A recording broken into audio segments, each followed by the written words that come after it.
They buy product from our farmers union members. So trying to create that microeconomy to help small farms stay in business. And they're all members as well. So we're trying to just make sure that we share that dollar around. But anyway, so they're all buying that product from our members. Hopefully we can get that number. But it's very historic. I mean, this is where the railroad was, the railroad depot. You know, people were jumping off the river, trappers, loggers. So very, very historic place. It used to be the Chippewa Falls originally. So there's still some cool historic components to it, like the tile and That you kept it? Yeah. This is a 45,000 square foot building. It's way bigger than what we're in because we're just literally across the alley in the old apartment building. So.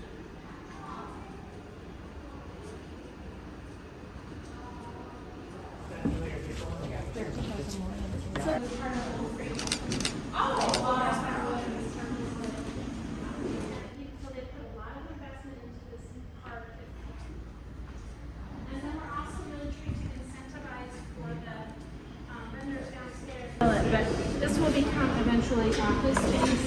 That is rented out right now to a salon, a beta salon. So we're pretty excited about that. That's an opportunity for, oh wait, I've got an idea.